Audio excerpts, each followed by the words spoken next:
test and see if the audio is better? That's right. All righty.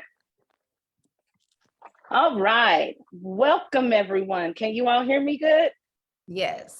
Okay. Welcome, everyone, to Real Talk, Destigmatizing Marijuana. My name is Crystal Patrick. I will be your host for this today's talk. Real Talk is a partnership with Tri-City Collective that I did not mean to do that. That's okay. I did not mean to do that. Does that sound a little better? That's right. And you know what? We're live. I'm going to take the opportunity to start all over because I was tongue-tied. Welcome, everybody. Welcome, Facebook Live and wherever you're streaming from, the Woody Guthrie Center. My name is Crystal Patrick, and you are here with us on April 23rd for our version of 420's Real Talk conversation about destigmatizing marijuana. Real Talk is a partnership that Tri-City Collective has with the Woody Guthrie Center, Tulsa Artist Fellowship, Folk Alliance International, and the Black Wall Street Times. Real Talk is a series of curated live conversations on issues and topics of critical import to marginalized communities, including, but not limited to, people of color, LGBTQIA, and economically disadvantaged citizens. Real Talk provides a voice and a platform for often voiceless people, and that is at the heart of this series. I'd like to take some time and do a land acknowledgement. All right. During the pandemic, our Real Talk series was platformed on Facebook Live, but in June, we will return to live audiences at the Woody Guthrie Center. But at this time, we're going to share Woody Guthrie's land acknowledgement. The Woody Guthrie Center acknowledges the land on which we gather is home of the Osage, Cherokee, and Muskogee Creek Nations, as well as being the ancestral home of the Caddo and numerous other tribes before forced removal. Their honor and blood inform our spirit and our work. We also acknowledge the Black Americans who lost life, property, and generational wealth in the 1921 massacre. Their honor and blood inform our spirit and our work. All right. At this time, I would like to introduce our lovely, lovely panelists. So excited about today. Thank you all for being here, taking time out of your very, very busy schedules. Everybody is at work, literally working, and they took time to join in this conversation, this very important conversation that is very necessary. We'll start with Falami, who is at the top. At the top of the pandemic, Falami helped to birth the next wave of the future of Oklahoma's leading industry, cannabis, by working on the front lines of anxiety, stress, and pain, but also in a retro and cool, holistic lifestyle fashion. This transitioning is the highlights of Falami's achievements, as well as bringing a huge amount of success to her, which includes winning the Best of Weed Maps 2 years in a row. Congratulations. And also we have Miss Gina Acosta. Gina is a Tulsa native artist and entrepreneur whose work has been published both locally and nationally. In 2019, Gina used her experience in design, healthcare marketing, and cannabis education to create an organization called Dope Women and Weed, which is featured in both local and national publications and continues to grow daily. That is a fact. Last but not least, we have Dr. Pepper Hernandez. Okay, Dr. Pepper Hernandez. I don't even know what all these letters mean, but I'm gonna read them out. ND, BCHP, NHP, NHC, CNHP, CTC, founder and CEO of the Cannabis Holistic Institute, which is located in the heart of Humboldt County, the Emerald Triangle, giving a voice to the local community about their view, knowledge, and connection to the cannabis plant. Welcome, and I made it through. I almost made it through without getting totally tongue twisted, but I made it through. Hi, ladies, how are you? Welcome, welcome, welcome. And so today our conversation is about destigmatizing cannabis, and I mean, there's so many nuances to that, but we have a little bit less than an hour now to touch on some of the things I think that are most important to you all, the information that you feel like that needs to get out. And if anybody has any questions, please drop them in the chat for these women, these very knowledgeable women about the cannabis industry. So I'd like to start with Gina, who is the founder of Dope Women in Weed. Gina, could you tell us a little bit about your organization and some of the things and let's just start with that. Just tell us a little about your organization and what you do. So I started Dope Women in Weed soon as cannabis became legal here in Oklahoma medically. I went to a seminar in 2016 called Women Grow. We had 500 women all in the same room. Bernie Sanders was running for president. I mean, everybody was on the same wavelength on, community and, just normalizing cannabis. And it was so empowering. And it's like, yes. And then I come back to Oklahoma and it's like, no, girl, you are not about to do this. I sat on the Recovery Services Committee for the Mental Health Association at the time. And, there was a huge stigma around cannabis. And, I used cannabis. I used it for PTSD. And I worked with, other people in the community with PTSD, including homeless veterans and the Homeless Veterans Association. And so, it was really difficult, to, be openly like, yes, I use this illegal plant. And so now that, fast forward, here we are where it is medically legal, it is still a huge stigma. So my organization is all about breaking the stigma regarding cannabis and doing that through education and through networking. Before COVID, I hosted networking events in Tulsa and in Oklahoma City once a month. These networking events had about 250 women plus each month. Also, we were getting ready to launch in Kansas City and Lawton, Oklahoma, because it's needed. Women, a lot of people don't realize this, but a woman was the first to open a medical cannabis dispensary here in America. And since then, we went from having about 46% women in leadership in cannabis to now 8%. And so it's really huge that, we stick together as women, not just as education and as patients, but also this is the first time in history that women can create generational wealth for themselves and their families. And so breaking the stigma around cannabis and also educating. Dr. Pepper is part of our wellness team. We educate, people about cannabis, and through that education, we're able to break the stigma because our bodies are meant to use cannabis. And I'll let Pepper get touch more on that, but basically as a whole, as women, that's what Dope Women in Weed, it's an organization. We just moved into our loft. We are located the same place. Crystal is part of Racism Stinks, and her office is located in the same West of Main pavilion.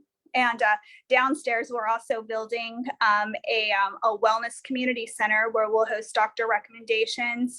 We'll have a CBD plant medicine bud bar where you can get access to CBD flower, other CBD products, other herbs, smokable herbs, teas.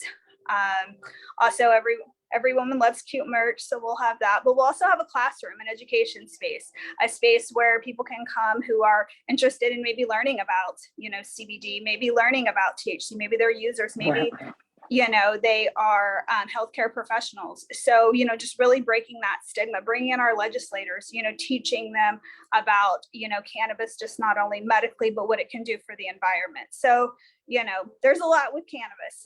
So that's kind of a nutshell of what we'll be doing. Thank you. Oh, I'm so excited about that. And Falami, when Gina was talking, I was thinking about from your perspective, within your dispensary and your retail space, like I wanted to ask you a couple of questions, like what are some of the roadblocks in 2019 before everything just really started popping off? I know that your business partner is also your partner, your life partner as well.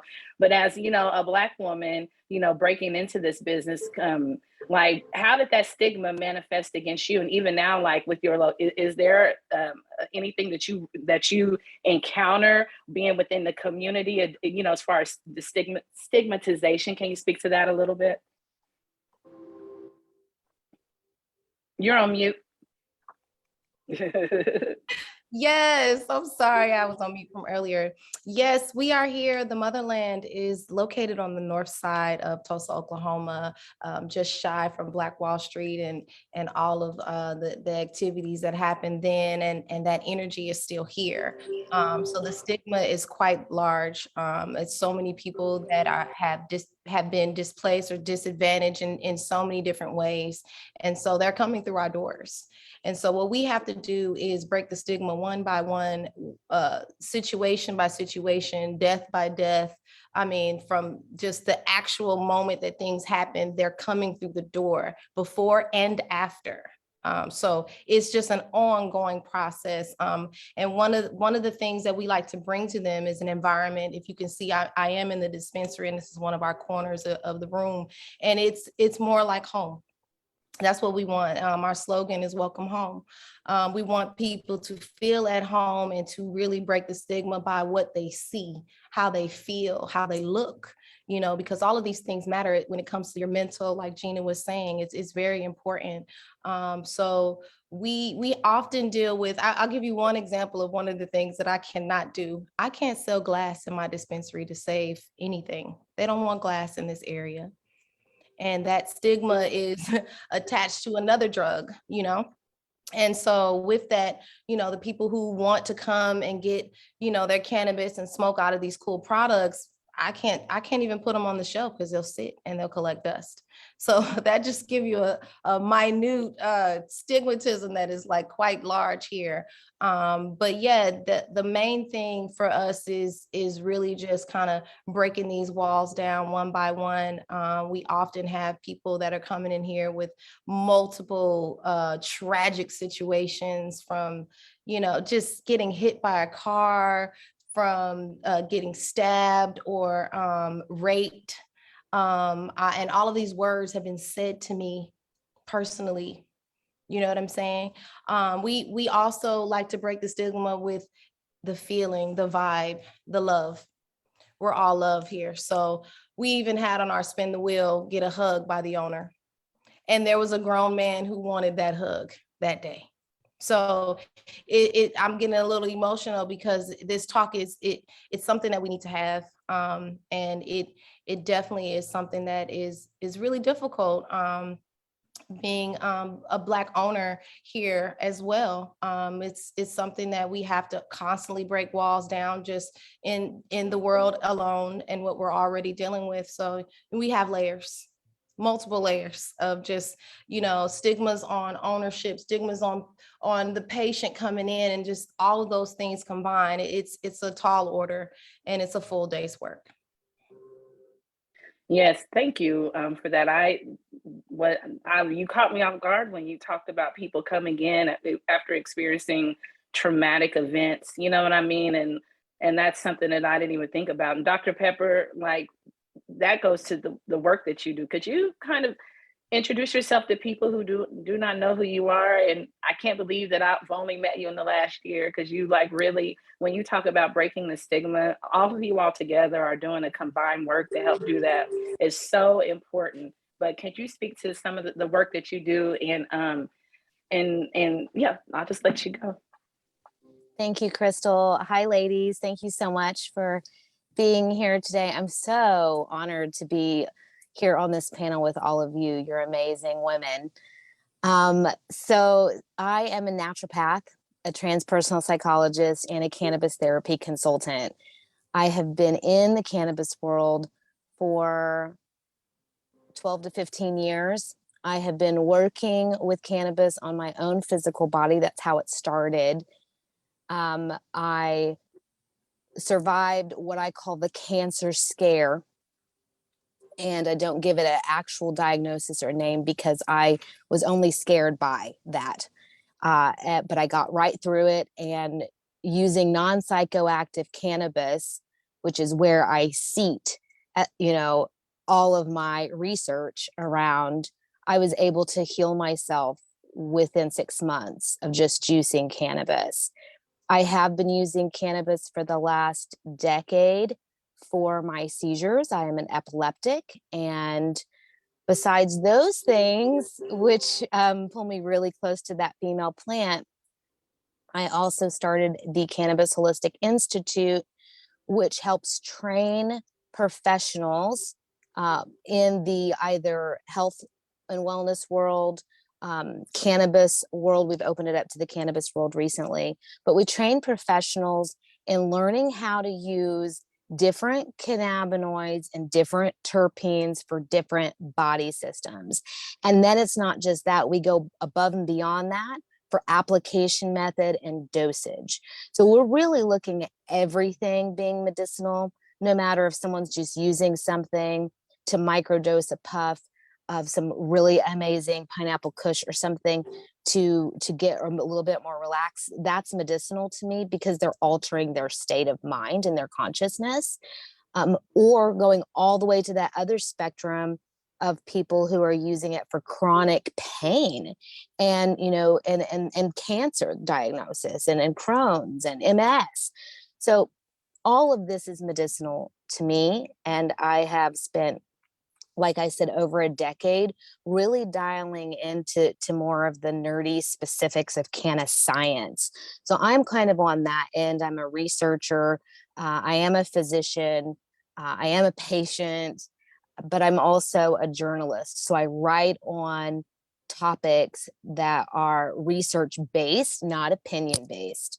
Research based for about 6 cannabis publications across the country. And then I speak all over the world on cannabis and how it can heal with that right combination. So Crystal, I don't know if that answered your question, but please, Yeah, it please definitely jump in. did.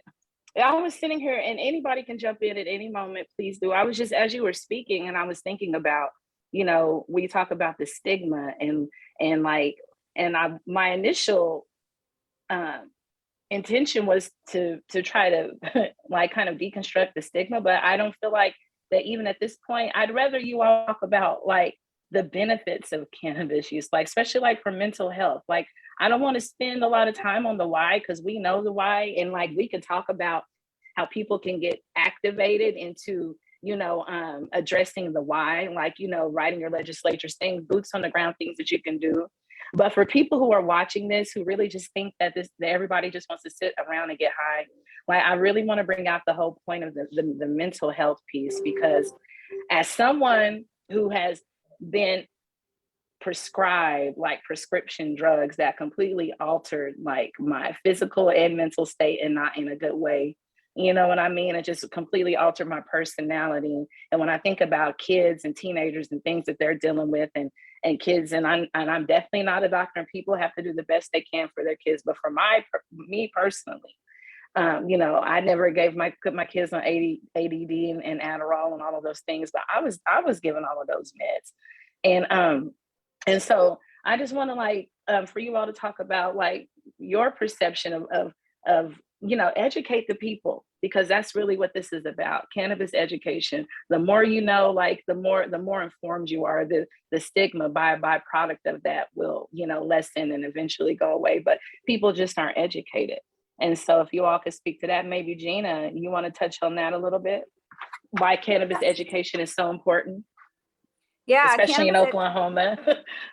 Yeah, I mean, cannabis education. I'm gonna start with mental health because it's two totally different.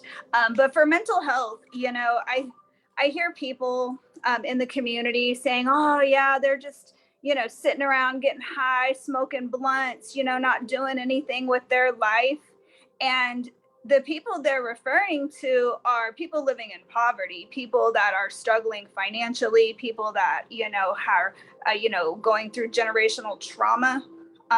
You know, those are the people sitting there smoking blunts. Those are the people doing other drugs because mental health. And that's how it all, you know, really starts. And so, you know, focusing on, you know, what mental health, you know, not what mental health is, but how mental health plays into using substances, you know, such as cannabis. You know, cannabis has been studied and researched and is found to help with PTSD, with seizures, with all types of different, you know, elements that go on with brain injury and mental health. And so I think, you know, instead of dividing the community on, why people are using it and why they're not, just recognizing that it helps, it elevates us. Cannabis is meant to put our bodies in homeostasis, and that's what we're all doing when we're using it. We're trying to get in a better state. And it can be said, cannabis and alcohol are not the same, but they are often compared to one another.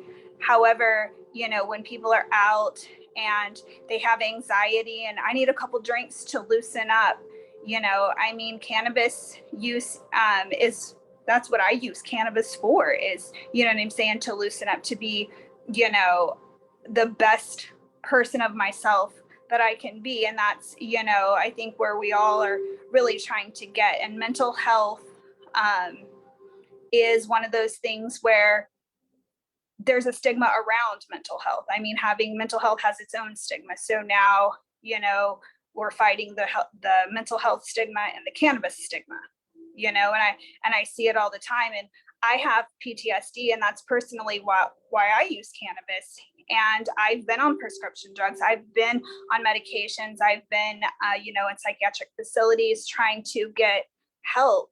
And the change in the medications would make things so much worse. So when I had accidentally stopped taking all the medications, I didn't do it on purpose. I was just trying to cope and function. And I started feeling better. And it was really strange that I'm off of all this medication, but here I am feeling better, but still having some of the symptoms I had before. But I'm not suicidal. I'm not, all of these other, diagnoses that I've had, along with, there's just a whole list of stuff. And so I feel better, but I still have anxiety. Come to find out, I was misdiagnosed, and I had something totally different, which is PTSD, which there's not a medication for. There's not a medication made for PTSD, yet cannabis has been studied and known to help with PTSD, but it's not something that, I can use. Our veterans struggle with PTSD. They're not allowed to use it. People with bipolar, I have met so many women with bipolar disorder that have been, cannabis has helped me so much get off all these medications, be a better parent, it's helped my child's ADHD, my child's dyslexia. Mental health is huge. So I think, getting the conversation going and realizing that mental health is a really big epidemic and it has a big stigma around it. And so does cannabis, but together, conquering both of those and just realizing that, cannabis heals, it saves lives. It's made from the earth. We were made to ingest it. We have an endocannabinoid system in our bodies, each of us, that help get our body in homeostasis. And this is something Pepper can touch on when you give the floor over to her. So actually, I'll just, give it over to you, Pepper, and you can kind of talk about mental health and, cannabis use. Thank you, Gina. So I think my piece here would be that many people don't realize how much cannabis can help their mental health. And the goal here is to find the correct cultivar. And when I say that, I want to kind of pause, because it's more about the terpene cannabinoid combination that the person finds. Can you tell people what a cultivar is? A lot of people don't know what a cultivar is. So you'll have to, so if you could start with that. Yes. Yeah, thank you, Gina. So a cultivar, from a medical researcher perspective, is what the normal person would go into a dispensary asking for a strain. The reason we don't use the word strain is because it's actually related to fungi. So we don't choose to use that word. We use cultivar. So when I say that, that cross references with strain or choice of whatever you want to call your cannabis when you go in. So when someone's going in to ask for a certain flavor, if you will, such as pineapple kush or upside down or white widow, whatever it be, we have to really and maybe some other people can speak to this on the panel too, but we have to really trust that from seed to sale, that is what it says it is. So we can't always trust that. As a physician traveling around the country, looking at different COAs, which is certification of analysis, which means a lab test for that particular cannabis, which gives us the terpenes and the cannabinoid count. That's going to help understand what body system works best with that particular cultivar or strain. So I have to see that, and I have to educate my patients, plus my students, to educate their cannabis patients on how to look at a COA, how to look at which particular terpenes work for their body system. Just because there's much research done, by the way, that PTSD is help, cannabis does help. But just because that is true, that does not mean a person can just run right into a dispensary and choose any cannabis, because it's much like all flowers, right? There are some flowers that are yellow and some flowers that are pink and some flowers that are white. And some you could eat and some you shouldn't, like that kind of a thing. It's the same thing with the cannabis flower. And so you need a highly, highly educated person in that particular dispensary to give out information. And most states don't allow dispensaries to give out medical advice because of the dangers and liabilities, which is completely fine. I understand that. But someone in combination with someone like myself or a consultant that can help them, educate them on which particular strains or cultivars or terpenes or cannabinoids work best with the nervous system, which is where anxiety, PTSD, seizures, those all come from the nervous system. So now we're dialing it in even more. We want to look at those things, right? The terpenes, cannabinoids, but we also want to look at the body system that's creating that disease or disailment or discomfort within the body, right? And then from there, you want to look at dosage method and application method, and we can talk more about that, but I could geek out for a very long time. Well, I was going to ask, thank you for enlightening me on that. I was going to ask Kwame, when people come into your dispensary, how do you and your employees, how do you teach your employees to help guide them and that kind of thing? Because I know that when I've been there, people like automatically like, what brings you in here today? What's going on? So could you kind of speak to that? Yes, I will say Dr. Pepper is absolutely right. You definitely need someone very knowledgeable in your dispensary. If you don't have one, you have to have one. I'm still learning myself. We are fortunate to have an employee that is like an encyclopedia, self-taught young man who is very educated. So we often give specific people who are dealing with, because we have our rec patients who just think that that's all they want, even though we know it's a medicinal thing, we know it's a mental thing, we know it's something there. But if that's how they see it, we can't really be too pushy at times because people are very sensitive.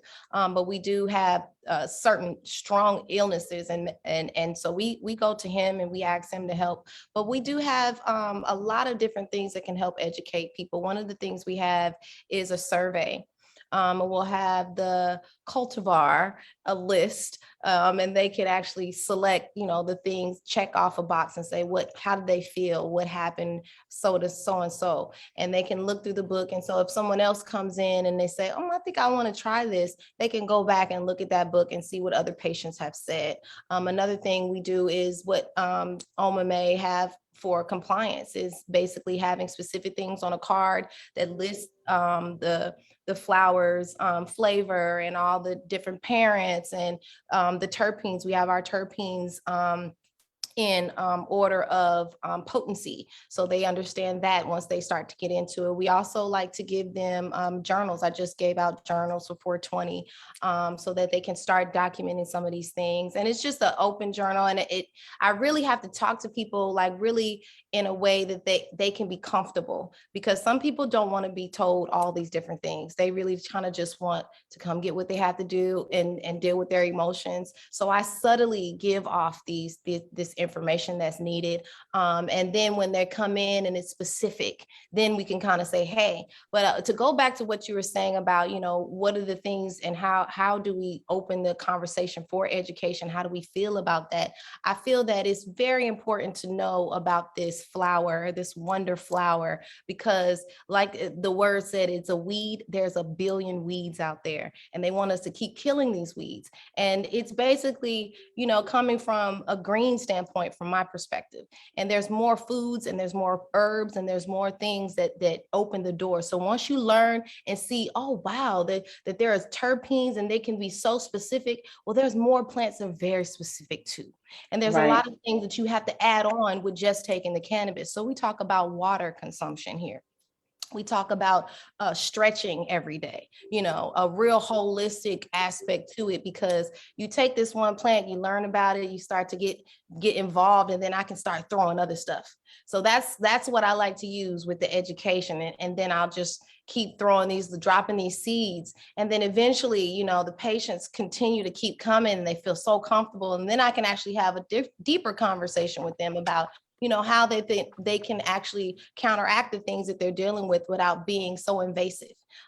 Because people sometimes are very, very emotional, or they just don't want to have to deal with feeling like they're being trained or taught or learned or taught. It's just something that just, it's another stigma. They don't want to get too scientific. It's too much for them. You know what I mean? So those are the things that we deal with here, but we really try to, help them understand there's more to it than just this flower, actually. And that's one reason why I wanted you, for the Motherland, to be a part of this, is because of where you're located and the community that you serve. And when you think in terms of access to great healthcare, access to, good quality food, and you're right, culturally, like, we don't want to, Black people, we're not trying to hear all of that. You know what I mean? Like, you are serving your community the way that you're doing absolutely the right thing, because you're doing the right thing. And that's one reason why I wanted you here, is because I think our community, especially in North Tulsa, could probably benefit the most, from being educated about all the different uses of cannabis, and it to supplement the lack of great healthcare that we're actually getting. And you're right, and like dropping those little seeds about other things, one by one. And I agree with the weeds. We're getting off topic. I was sad when I finally had to get my yard cut, because I was out there digging up dandelion roots, wild onions, everything. I got dandelions on the coffee table. And I'm sure Dr. Pepper can tell us, all these other flowers can go with the cannabis. It can go with it. And we've had all of these different pre-rolls that have been created with these special herbs. Like, it's so much more to it. So just open this little box is going to open the door to have more conversations, so that we can get back to our full total strength, because we have to live holistically. Look at what we're dealing with, all the technology, the radiation, like, it's full on, and there's no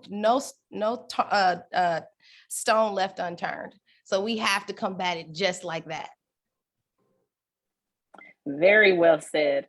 Dr. Pepper, if someone came to you needing help, like, what type of, is it mental? You deal with the whole body? Like, help me, I'm messed up. I've been prescribed like 10 different prescription drugs. I'm feeling like this. My mental health is a mess. What would the first step that someone would do if they wanted to come see you?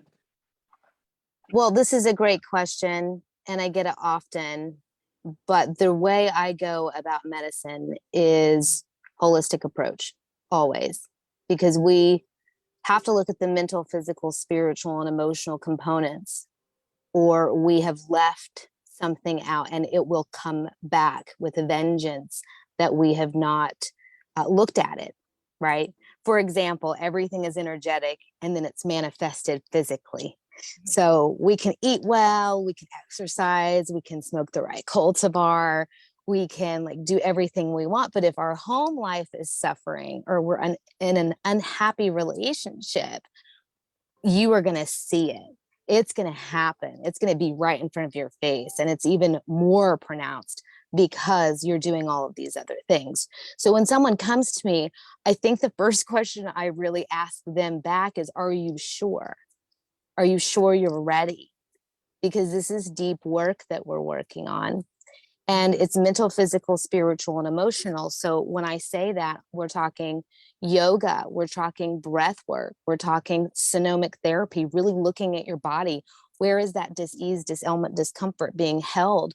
What does that say in relation to our chakras, right?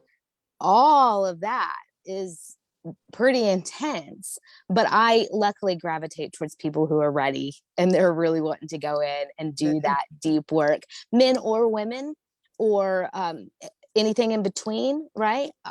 All humans usually gravitate towards me when they're fully ready. So we're looking at what about herbs, teenagers, kids, and do you have any perfect 0 to 109 right Gotcha. now. Yeah. Awesome. Yeah. So I work with people all over the globe, which is kind of fun because that's all hours of the day. Interesting time frames. I have to wake up to talk to patients on Zoom or something, meaning 9 o'clock at night or 6 a.m. or something like that. But yeah, we look at everything, and I don't push anything on anyone. I am simply a resource where they can tune in with any of those pieces they want. I really go very carefully and very slowly with the person, because every single person is different. There's not one suggestion that is going to work for everyone. So I have to be digging in my tool bag at all times, helping designate and design a really easy system for that person to just have a little bit of wellness along their way. Some people want to dig right in. We give them a ton of stuff. Some people want a little bit more of a slow process. So they'll see me once a month for a year. And maybe it's just that first week or that first couple of weeks is just about drinking more water. Like it really depends on the client and how aggressive they want to go into it. But again, I am seriously just here to hold space and have content and energy to give to them when they're needed, and they set their own pace. Love it. Miss Gina, when can we come? Thank you, Dr. Pepper. Sign me up yesterday. Gina, how do we get in contact with you, and when can we start taking classes at the Wellness Center and the Community Center and all those good things? Give me just a second. I don't know what I did. All right. There you go. Yeah, so we are going to start classes in May. We're going to start right on up. Today I ran into a friend at the store, and she suffers with endometriosis. And we talked about, making suppositories, because that's a class that, we want to have. And so, and then Dr. Pepper is on our wellness team. And so, Pepper knows a lot, Yeah. I mean, she knows a whole lot. So, we'll be doing that. Lisa Regan, local artist, is coming in town. She moved to Mexico. So we'll be doing some arts, some art type of stuff. We're going to hold some, so also, just some education, brunches and, just different things to get kind of the stigma broken. So yeah, we're going to start month of May and, kind of get right in there. All right. And last but not least, Ms. Falami, where can people in our community come see you? And I know that you were talking about other herbs, but you also have some other things going on at the dispensary. People like to shop a little bit. You want to talk about what we can come see at the motherland?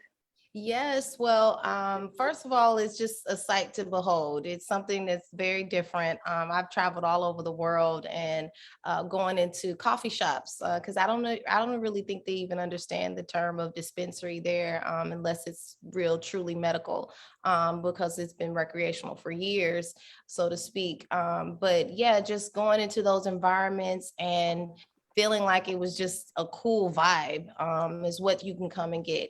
And so we're located at 1511 East Apache. We're close. This used to be like a barbecue lane or row. It's like 4 or 5 different barbecue spots here on Apache. And so it's a very historic area. So I think it's an attraction. It's something that you just have to come see one time. But yeah, we have a lot of different things that we're doing in the community. We also have a clothing and food drop here. We have Food Not Bombs here, so you can drop items. We also have had, and we have now on Poshmark, we have a vintage boutique in here that you can find all kind of swanky little things to wear. We do customize, repurpose, reuse, t-shirts and all kinds of outfits and wear. It's a full thing. It's a holistic thing. It's not just the inside, it's the outside. So we Yes. definitely want to pay attention to, you know, how you're feeling, because if you look a certain way, you feel a certain way. Even That's if your right. inside is still a mess, you still have something, and that holds the spirit and it holds your brain in another way too. So that's what we're doing here. So come on by to our dispensary, check us out, meet the owners, see what we're doing. We often have yoga and meditation. And I would like to add that for the first time, I think last year, I tried cannabis and yoga at the same time. And I was a beast. I didn't even realize how amazing it was. And so now I just do it every single time. It goes hand in hand. It's really, really great. I love it. Yeah. I love it. I want to just tell you all, like, we didn't even touch the tip of the iceberg where this conversation went. I knew that was going to happen, but this was meant to inspire our viewers. I hope you all were taking notes and took down the contact information for these powerful women who are really changing the atmosphere. They're bringing a shift in the energy, and it's starting with the inside and the outside too, because she's right. When you look good, you feel good. You feel me? Yeah. Everybody knows that. Yes. So, but you can rewatch this and catch some things that you might have missed, but this is so important. Even if you're just curious, Google is just a click away. And I want to thank our panelists, Falami, Gina, and Dr. Pepper Hernandez for joining us today for this very important conversation. And also our appreciation to the people that made Real Talk possible. Tri-City Collective, shout out, Woody Guthrie Center, and Tulsa Artists Fellowship. Thank you to all that joined us live today, and join us again next month, the third Saturday of every month. Bye, everyone. Thank you. Lots of love. Thank y'all. Thank you. Bye, everyone. Thanks again. Bye.